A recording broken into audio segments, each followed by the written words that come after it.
আমার দুষ্টু মিষ্টি ভালোবাসার বন্ধুরা কেমন আছো সবাই? আশা করি অনেক অনেক ভালো আছো। আমি তোমাদের নীলু আপু চলে এসেছি নতুন গল্প নিয়ে। আজকের গল্পটি শুনলে তোমাদের দাঁড়িয়ে যাবে, তাই গল্পটি শোনার আগে অবশ্যই হেডফোন ব্যবহার করো। আমার নাম রাজু বালা। বয়স ২৬ বছর, জাতে নমশূদ্র। বাবার নাম বিমল বালা, বয়স ৫৬ বছর। মায়ের নাম নিমি বালা, বয়স ৪৪ বছর। আমরা গ্রামে মানে শহরতলিতে থাকি। বাবা চাকরি করেন। বাবা খুব সুন্দর দেখতে। আমার দাদু বাবার চাকরির ব্যবস্থা করে দেন, আর সেই শর্তে বাবা মাকে বিয়ে করেন। আমার মায়ের একটাই দোষ, কালো গায়ের রং। এমনি মা দেখতে অতটা সুন্দরী না, তবে দেখতে খারাপ নয়, শুধু রং কালো। বাবা মায়ের বিবাহিত জীবন ২০ বছর ভালোই চলছিল, কিন্তু সমস্যা হলো বাবার বদলি হওয়ার পরে। বাবা শিলিগুড়ি থেকে কলকাতা বদলি হয়ে আসেন। তারপরে বাবার খারাপ কাজ ধরা পড়ে যায়। বাবা দ্বিতীয় বিবাহ করছেন, যেটা আমরা জানতে পারি। বাবার দ্বিতীয় পক্ষের এক কন্যা আছে, যার বয়স এখন ১৭ বছর, ও আমার সৎ মা আছেন। তবে ওদের সাথে আমাদের এখনও দেখা হয়নি। বাবা মায়ের মধ্যে অনেক অশান্তি। বাবা বাড়িতে খুব কমই আসেন। আমার কাছে আমাদের চলার মতন টাকা দেন বাবা। তবে সত্যি বলতে কি, বাবা আমাকে ভীষণ ভালোবাসে, আমাকে ফোন করে। মা আমার কাছে এই নিয়ে অনেক দুঃখ করে বাবা এইরকম করেছে। আমার মা সত্যি খুব শান্ত প্রকৃতির। বাবার অন্যায় মুখ বুজে সহ্য করে যাচ্ছেন। ৬ মাস হয়ে গেল বাবা বদলি হয়ে এসেছেন, কিন্তু আমরা জানার পরে আর বাবা বাড়িতে রাত কাটানি। মাঝে মাঝে আসেন, কিন্তু থাকেন না। টাকা দিয়ে চলে যান। মা আমাকে শুধু বলে, তুই একটা কিছু করতে পারলে ওর টাকায় আমি খেতাম না। আমি অনেক চাকরির পরীক্ষা দিয়েছি, কিন্তু কোনো চাকরি হচ্ছে না। একদিন আমি চাকরির খোঁজে বেরিয়েছি, যদি কোনো সাধারণ চাকরিও পাই তো করব। ইতিমধ্যে মায়ের ফোন এলো আমার কাছে। মা বলল, তাড়াতাড়ি বাড়ি আয়। আমি বললাম, কেন? কি হয়েছে? মা বলল, তোর চাকরির লেটার এসেছে। আমি বললাম, আসছি বলে রওনা দিলাম বাড়ির উদ্দেশ্যে। বাড়ি ফিরতেই মা আমার হাতে চাকরির লেটারটা দিয়ে বলল, বাড়ির কাছেই তোর চাকরিটা হয়েছে। আমি বললাম, ওমা, কি আনন্দ, কাছেই বাড়ি থেকে যেতে পারব। মা বলল, ভগবান আমার মুখের দিকে তাকিয়েছে। আমি বললাম, মা, ১০ই জুলাই চাকরিতে যোগ দিতে হবে। মা বলল, ২ দিন পরে। আমি বললাম, বাবাকে জানাবো কি বলো? মা বলল, না, পরে জানাবি, আবার কি করে বসে, ঠিক আছে। আমি বললাম, ঠিক আছে মা, তুমি যা বলবে তাই হবে। ২ দিন পরে যোগ দিলাম চাকরিতে। ১ মাস কেটে গেল, মাইনে নিয়ে এসে মায়ের হাতে দিলাম। মা সে যে কি খুব খুশি হলো বলে বোঝাতে পারবো না আমি। বাবাকে জানালাম, বাবাও খুশি হলো। একদিন বাবা বাড়িতে এলে বাবা মা অনেক ঝগড়া হলো। বাবা মাকে বলল, আমি আইনিভাবে আলাদা থাকতে চাই, তুমি সই করে দাও বলে মায়ের হাতে পেপার ধরিয়ে দিল। মা আমাকে ডাকল, তুই বল আমি কি করব গো? আমি বললাম, সই করে দাও, দরকার নেই বাবার, আজ থেকে তুমি আর আমি থাকব। এই বাড়িকার বাবার কি? মা বলল, না, আমার বাড়ি তোর দাদু করে দিয়েছে আমার নামে। আমি বললাম, ঠিক আছে, দিয়ে দাও। মা সাথে সাথে সই করে দিল। বাবা হাতে নিয়ে বলল, তোর সাথে কথা আছে। আমি বললাম, কোনো কথা নেই, তুমি যাও, তুমি আমার মাকে অনেক কষ্ট দিয়েছ, তোমার সাথে আর কোনো কথা নেই আমার। বাবা রেগে চলে গেল। মা কেঁপে কেঁপে কাঁদতে লাগল। আমি মাকে সান্ত্বনা দিলাম, চিন্তা করছো কেন, আমি তো আছি। পরের মাসে আমি একটা ল্যাপটপ কিনলাম। ও নিয়মিত নেট ঘাঁটতে লাগলাম এবং এই গল্পের সাইট পেলাম। সাথে সাথে আমার গল্প পড়ে আমার কি যে হতে শুরু করলো কি জানি। সব গল্পের থেকে আমার মা ও ছেলের গল্প খুব ভালো লাগতে লাগল। আমি এর আগে মায়ের দিকে খারাপ নজরে তাকাইনি কখনো, কিন্তু গল্প পড়ার পরে আমার মায়ের প্রতি অনেক টান বাড়তে লাগল। আমার এমনিতেও রাস্তার বড় কাকিমাদের দেখলে আমার ভালো লাগত, বড় মেয়েদের, মোটা মহিলা দেখলে আমি তাদের পিছন পিছন হেঁটে যেতাম দেখার জন্য। কিন্তু এখন শুধু মাকেই দেখি। আমার মা কালো, কিন্তু অনেক বড় আমার মায়ের। আমি নিয়মিত মাকে ভেবে হাতের কাজ করি। আমার সাইজ ও বেশ বড়, কিন্তু আমার সব ইচ্ছা মনেই রয়ে গেল, কি করে কি করব বুঝে উঠতে পারছিলাম না। আমি পাগল পাগল হয়ে যাচ্ছি, কিভাবে কি করব।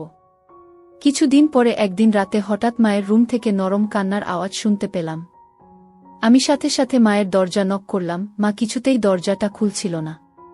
আমি অনুনয় বিনয় করতে মা দরজা খুলল।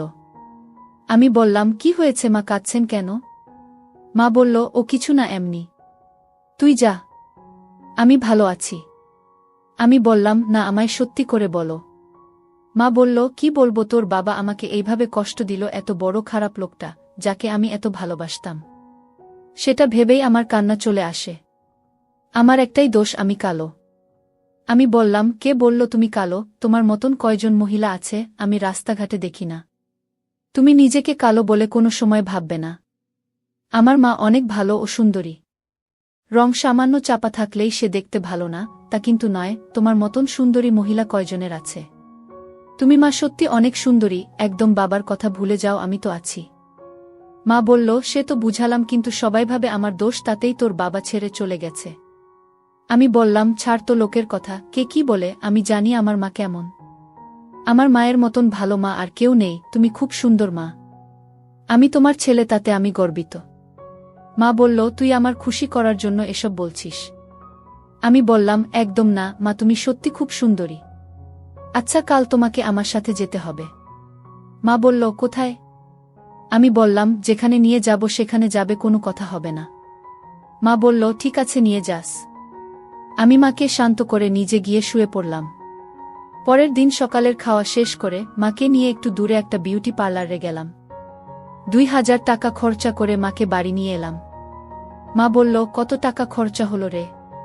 আমি বললাম, তা দিয়ে তোমার কোনো দরকার আছে? এবার একবার আয়নায় নিজেকে দেখ, আর বলো সত্যি তুমি সুন্দর কিনা। আর শোন, এখন থেকে একটু রোমান্টিক পোশাক পরবে, দেখি তোমাকে কে অসুন্দর বলে। মা বলল, কি রোমান্টিক পোশাক পরব?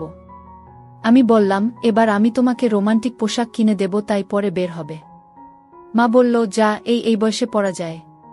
আমি বললাম, আমার বসের বয়স 55 বছরের উপরে, উনি নিয়মিত পরে আসেন অফিসে, দারুণ লাগে দেখতে। মা বলল, সত্যি সত্যি বলছিস? আমি বললাম, কেন তোমাকে মিথ্যে বলবো? শোন শনি, রবি ও সোম আমার 3 দিন ছুটি আছে, ভাবছি একটু বেরিয়ে আসি, যাবে তো? মা বলল, কোথায় যাবি? আমি বললাম, দেখি কোথায় যাওয়া যায়। মা বলল, ঠিক আছে, যাব। আমি বললাম, মা তোমার জন্য অফিস থেকে আসার সময় রোমান্টিক পোশাক নিয়ে আসব আজ, কিন্তু। মা বলল, কি হলো? আমি বললাম, মাপ তো বলতে হবে দোকানদারকে। মা বলল, 38 বুঝলি? আমি বললাম, ঠিক আছে। আমি মনে মনে বললাম, মা কি সুন্দরভাবে ছেলেকে বলে দিলে। পরের দিন অফিস ছুটির পরে একটা দোকানে গেলাম। মায়ের সাইজ বলতে আমাকে অনেকগুলো পোশাক দেখালো, তার মধ্যে একটা লাল ও একটা সাদা পোশাক নিলাম, ও গোলাপি ও হলুদ পোশাক নিলাম। সন্ধে 7টায় বাড়ি ফিরলাম আমি। মা আমাকে টিফিন দিল। আমি খেতে খেতে বললাম, একটা পরে দেখো তো মাপ ঠিক আছে কিনা। মা বলল, এখনই পরব? আমি বললাম, জি হ্যাঁ, ঠিক আছে বলে নিয়ে রুমে নিয়ে গেল।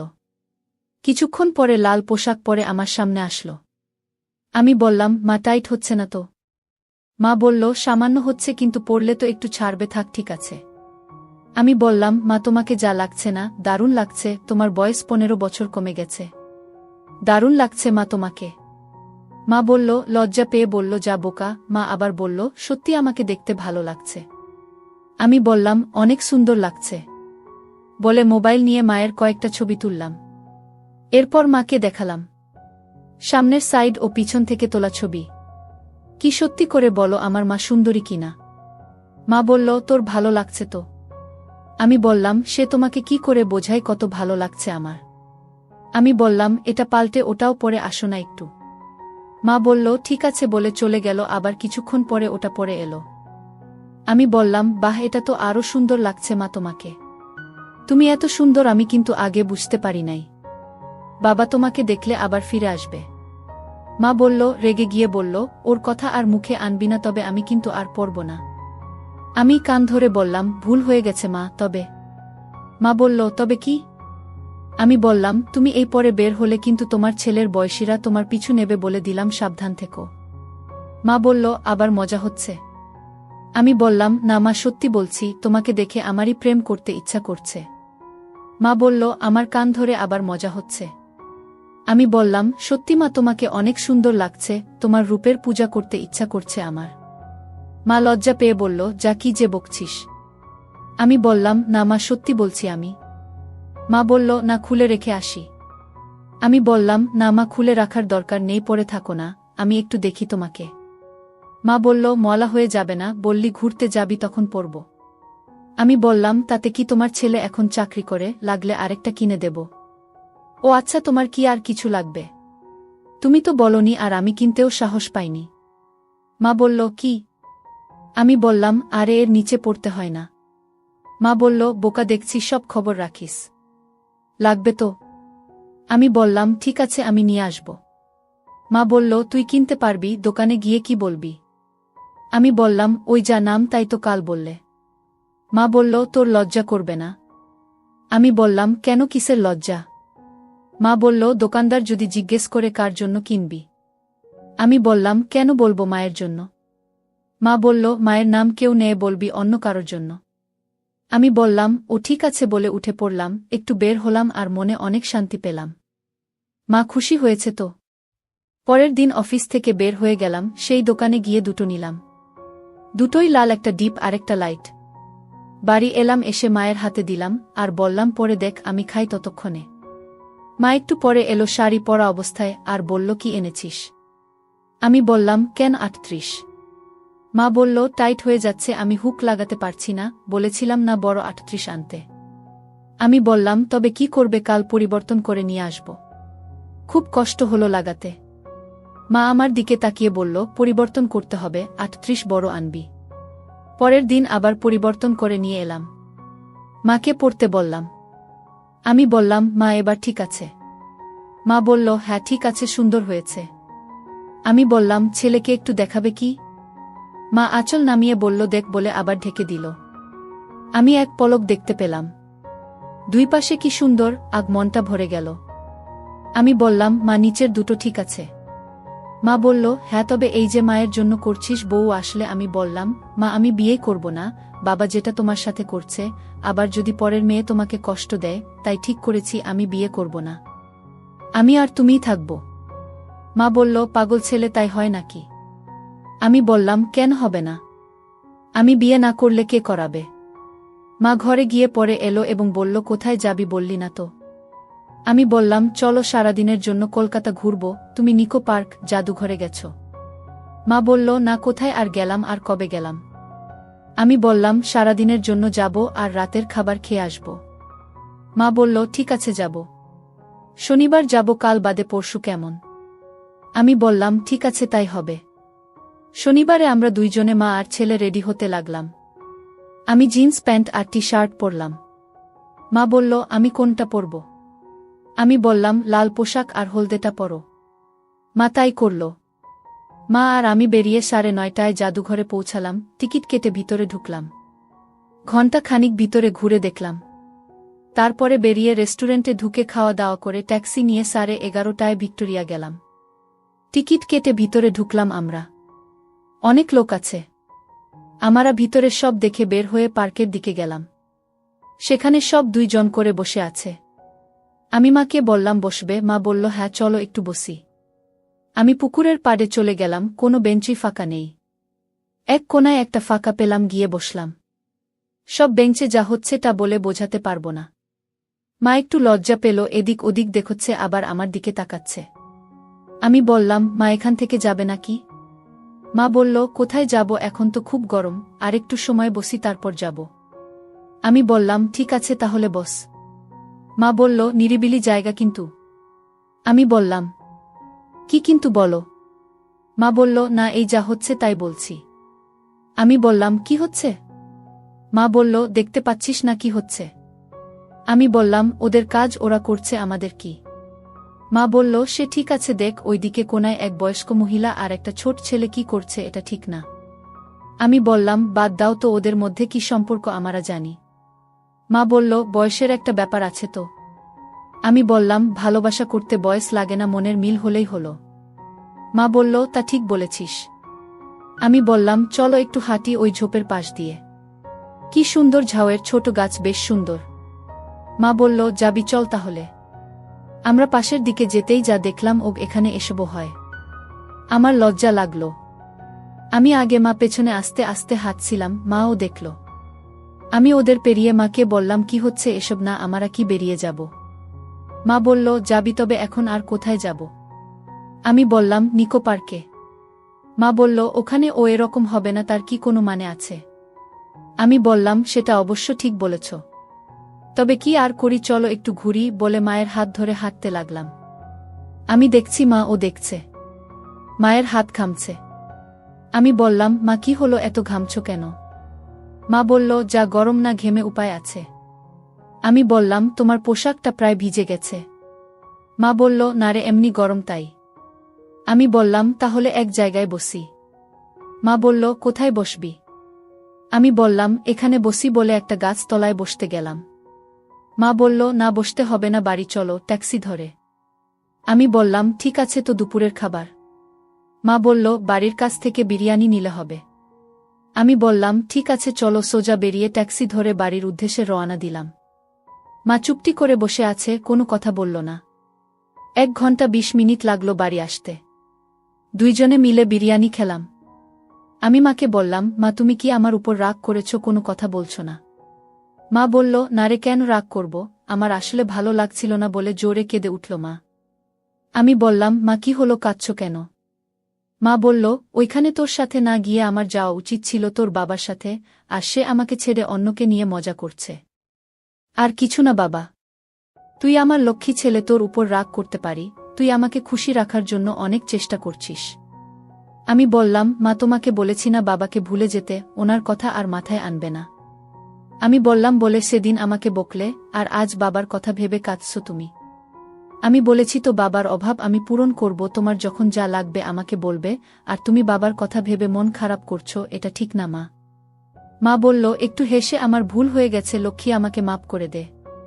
আমি বললাম, ঠিক আছে ঠিক আছে, ভেবেছিলাম কিছু কেনাকাটা করব, তা আর হলো না। মা বলল, কি আবার কেনাকাটা করবি? আমি বললাম, তোমার জন্য শাড়ি ও গয়না কিনব ভেবেছিলাম। মা বলল, কি গয়না? আমি বললাম, একটা নেকলেস। মা বলল, সত্যি বলছিস? আমি বললাম, তবে কি মিথ্যে তুমি মুখ কালো করে চলে এলে? মা বলল, সন্ধ্যার পরে চল। আমি বললাম, যাবে তো? মা বলল, হ্যাঁ যাব। দুইজনে সন্ধ্যার পরে দোকান থেকে একটা নেকলেস নিলাম ও মাকে শাড়ি কিনে দিলাম বাড়িতে পরার জন্য। সব কিনে বাড়িতে এলাম 9:30টার সময়। সামান্য বৃষ্টি হচ্ছিল, আশেপাশে নিঝুম রাত। আমি তরকারি আর রুটি নিয়ে এসেছি। মা বলল, আগে খেয়ে নেই, তারপর দেখা যাবে। আমি খেতে খেতে বললাম, আর বাবার কথা মনে করবে না তো? মা বলল, না করব না। মা বলল, তোর বাবা আজ পর্যন্ত কোনোদিন একটুও গহনা আমাকে দেয়নি। আমি খুব খুশি রে। খাওয়া শেষ হতেই বললাম, এবার একটু পরে দেখাও আমাকে। মা দেখাচ্ছি বলে সব হাতে নিয়ে বলল, আমার ঘরে আয়, ওখানে বসে পড়ব। আমি বললাম, চলো দাঁড়াও, বাইরের সব বন্ধ করে দেই, তুমি গিয়ে পড়তে লাগো। আমি গেট বন্ধ করে আলো নিভিয়ে লক করে মায়ের ঘরে গেলাম। মা এবার ব্লাউজ পরল, তারপরে শাড়িটা পরল, সব শেষে নেকলেসটা পরল। আমি মাকে দেখে যাচ্ছি, কি সুন্দর লাগছে মাকে। মা আমার সামনে দাঁড়িয়ে কোনো কথা না বলে চোখ দিয়ে জল ছেড়ে দিল। আমি উঠে দাঁড়িয়ে মাকে বললাম, মা কি হলো? মা বলল, তুই আমাকে এত ভালোবাসিস। আমি বললাম, আমার মাকে ভালোবাসব না তো কাকে বাসব? আমি তোমাকে বাবার কথা কখন ও মনে আনতে দেব না। বাবার মতন তোমার সব চাহিদা পূরণ করব। তুমি শুধু আমাকে বলবে এটা কর, দেখবে আমি করি কিনা। মা আমাকে ধরে কেঁপে কেঁপে কাঁদছে। মা একদম কাঁদবে না, এখন তোমার আনন্দ করার দিন, তোমার ছেলে বড় হয়েছে, চাকরি করে গি। আমি মাকে আরও ধরে নিলাম। আমি বললাম, ও মা এবার থামো তো দেখি বলে মায়ের চোখের জল মুছিয়ে দিতে আমি এই সুযোগে আর বললাম, মা তোমার আর কিসের অভাব? মা বলল, আমার আর কোনো অভাব নেই রে। আমি বললাম, তবে এখনও কাঁদছ কেন? আমি বলছি না তোমার সব অভাব আমি পূরণ করব, শুধু একবার মুখ দিয়ে বলবে। আমি সব করব, সে যদি খারাপ কোনো কাজও হয় আমি করব, কথা দিলাম মা তোমাকে। যাবতীয় কাজ, খারাপ কাজ ও কিন্তু তোমার চোখের জল আমি দেখতে পারব না। কথা দাও, যা লাগবে বলবে, বাবার সব অভাব আমি পূরণ করব। মা আরো জোরে জোরে কেঁদে উঠল। আমি বললাম, ও মা কি হয়েছে বলো আমাকে, আমার কথায় কষ্ট পেয়েছ? মা বলল, না রে রক্ষীটি, আমি এত সুখ কি করে পেলাম সেটা ভাবছি। আমি বললাম, তবে আমাকে কথা দাও, তোমার যা লাগবে আমাকে বলতে দেরি করবে না। বলেছি না, সে যদি কোনো লোক সমাজে না বলা কাজ ও হয় আমি করব, কিন্তু আমি তোমাকে অসুখী থাকতে দেব না। বলো মা, আর কিছু লাগবে আমাকে বলো। পার্কে গিয়ে তোমার যা অবস্থা হয়েছিল, আমার ভয় করছিল, এত ঘেমে গিয়েছিলে। মা বলল, ও কিছু না, হঠাৎ চোখে পড়েছিল তো তাই। আমি যে কি কষ্টে আছি তা তোকে কি করে বলি? আমি বললাম, তোমাকে বললাম না আমার সাথে সব বলবে? আমি তোমার ছেলে তো, শুনেছি ছেলে বড় হলে মায়ের বন্ধু হয়। তো আমাকে বললে না কেন? মা বলল, তবুও সব বলা যায় না রে। তোর বাবা আমাকে ছেড়ে দিয়েছে 10 বছর হলো। এ ব্যথা কাকে বলবো? বল। আমি বললাম, আমাকে বলবে। বললাম না, আমাকে সব বলবে, যা করা লাগে আমি করব। বাবার আর দরকার নেই। বাবার সব অভাব আমি তোমার পূরণ করব। আমি এখন 26 বছরের ছেলে। বাবার কি দরকার তুমি বলো? মা বলল, তবুও আমি তোর মা, তোর সাথে সব বলা যায় বা করা যায় না? আমি বললাম, মা আমি তো তোমাকে কষ্ট দিচ্ছি না, আর এখানে তো কেউ নেই। আমাকে বলতে পারো তুমি। মা তুমি কষ্ট চেপে রাখবে না। আমাকে বলো। তুমি খুব কষ্ট পাচ্ছ আমি জানি। বাবার কষ্ট তোমাকে শেষ করে দিয়েছে। আমি বুঝি বলেই বলছি। এখনকার সমাজে লোকে বাইরে দেখে, ভিতরে কেউ দেখে না, বুঝলে? আমি তোমার 10 বছর ফিরিয়ে দিতে পারবো না, কিন্তু বাকি জীবন তোমাকে কষ্ট পেতে দেব না। মা বলল, আমি কালো, দেখতে ভালো না বলেই আমার আজ এই অবস্থা। আমি বললাম, আমার মা ভালো, বেশ, আর কিছু না, বলছি না ওই কথা বলবে না। তুমি কতটা সুন্দর সেটা আমি কাল দেখেছি। মা বলল, কাল কি দেখলি তুই? আমি বললাম, তোমার শাড়ি পরা দেখেছিলাম না এক পলক, তাতেই বুঝি গেছি তুমি কত সুন্দর। তুমি অসুন্দর সেটা কখনো বলবো না আমি। আমার মা খুব সুন্দর। আমি বললাম, মা অনেক সময় গেল আমাকে বললে না তো। তুমি বলো তোমার কি কষ্ট, আমি সব পূরণ করব। মা বলল, কি করে বলি, কেউ আমার দিকে ফিরে তাকাতো না, তোর বাবা বিয়ে করেও কষ্ট দিমে চলে গেল। আমি এ কষ্ট কি করে বলি, আমার 10 বছর শেষ করে দিয়ে গেল। আমি বললাম, মা তো আমি তোমার সব কষ্ট পূরণ করে দেব। এখন আধুনিক যুগ, পুরানো কথা নিয়ে থাকলে হবে না। এ যুগে সব হয়। আমি আর কি করে বলবো? বললাম তো 10 বছর ফিরিয়ে দিতে পারবো না, কিন্তু বাকি জীবন তোমাকে সুখ দিয়ে যাব। বাবার অভাব আমি পূরণ করব। তুমি কি চাও তাই বলো। মা বলল, চাইলেই কি পাওয়া যায়? আমি বললাম, ছেলের কাছে সব পাবে। মা বলল, আমার কি অভাব তুই বুঝিস? আমি বললাম, হ্যাঁ বুঝি বলেই বলছি। মা বলল, তবে তুই বল আমার কি অভাব এখন? আমি বললাম, ভুল হলে রাগ করবে না তো? মা বলল, না করব না। আমি বললাম, বলবো। মা বলল, বলো। আমি বললাম, তোমার সুখ দরকার, কি ঠিক বলেছি? মা চুপ করে রইল। আমি বললাম, কি বলো, কিছু ভুল না ঠিক? মা বলল, আমি জানি না। আমি বললাম, মা তুমি যদি বলো তো সব করব আমি। মা বলল, এ হয় না রে, ছেলের সাথে হয় নাকি? আমি বললাম, তোমার ইচ্ছা করে না একদম। মা বলল, করে, কিন্তু তুই যা বললি, আমি তোর মা, তোর সাথে কি করে করা যায় এসব?